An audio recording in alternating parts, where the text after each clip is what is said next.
Hi, I'm Kristen from Saddlery Solutions. Today we're going to talk about a really common problem that I run into with saddle fitting, which is when saddles are called bridging or rocking. Now those might sound like two very different things, but they're actually how the panels sit along your horse's back. Bridging is one problem that we have, rocking is the other problem that we have, and how the saddle fits along the top of that rib cage. So today we're going to show you examples of both and sort of why those are a problem and what they can cause for your horse.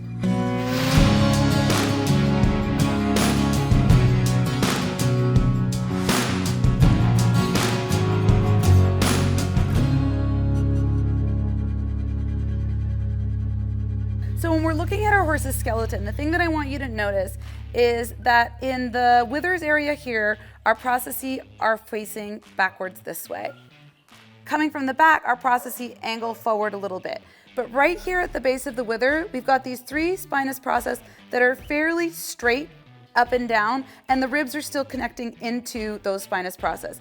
This is the area that we want our rider to sit on our horse. And so now I'm going to show you how bridging can cause a lot of problems that we're not utilizing this part of the back, but we're actually ending up putting all the pressure here and here. So when our horse is in motion, we've got two things that are happening as far as where the panels are sitting. Number one, can I have this please, Karenza? When I bring her leg up and forward, her shoulder blade is coming all the way back to here. Good girl. Thank you. When I'm asking her to use her hind legs, if we see here, when she steps through from behind, we see that hind end lifting out, right? So we've got two big areas of motion. Here we have the shoulder rolling through. Here we have the hind end lifting in order for the hind legs to step through and under. So what happens when a saddle is called bridging or hollow is it literally forms a bridge over the middle part of the back, meaning that the saddle sits tight here and sits tight here and doesn't utilize that middle part of the back in order as a place to carry the rider's weight. What problem does this cause? Number one issue that it causes is really sore hind end in the horse. So when all the rider's weight is pushing into this back area right here, it causes the hind legs to want to go out that way. So I'm going to show you what it looks like when I palpate her there. Hi, good girl. So just gently coming through. When I put pressure back there, you can see the head wants to lift up and the back wants to drop a little bit. So if we have a saddle that's only putting pressure in these two sensitive high motion spots, then the horse is going to be a lot less willing to go forward and wanting to be a lot more hollow and not stepping through. Some really good signs that your saddle might be bridging is actually if we see dry spots here, and the middle part of your saddle is wet. People will often send me pictures of dry spot in the middle of their saddle and they'll think, oh, that must mean it's bridging because the saddle's not touching in that spot. What's interesting about how horses sweat under saddles is they sweat where there's the least amount of pressure towards where there's the most amount of pressure, because where there's pressure, the sweat gets pushed outwards. And so with a properly fitted saddle, we're probably going to see the least amount of sweat right in this area, sort of under the stirrup bar and rider, and more sweat at the shoulder and more sweat at the loin, because that is not where we want our saddle to be clamping really tightly onto our horse. So now I'm going to grab a saddle and show us an example of what bridging looks like. So the best way to check and see if your saddle is bridging is to go ahead and put it on without a saddle pad, because we want to be able to really see how it's sitting along your horse's back. The other thing that we're going to do is make sure that all four of our feet are standing on the ground.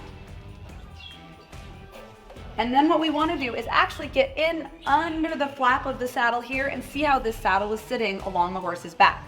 When we lift up the flap here, what we're looking for is we want to see a nice even panel contact all the way front to back.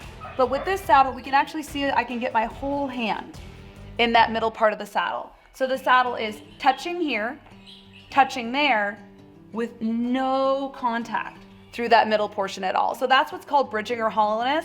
And with that, my horse is going to get quite sore in that wither area and that loin area. Some common signs of bridging and hollowness, like I said, is sore low back, not wanting to go forward, as well as seeing dry marks front and back of the saddle. But with this saddle that doesn't bridge, that fits properly along the back, what we're going to do is when we come underneath the flap, we're going to see now we've got even panel contact all the way through the back. We're not seeing that gap in the middle. So that's what we want to see. A little less pressure front and back, saddle carrying really nice through that middle area.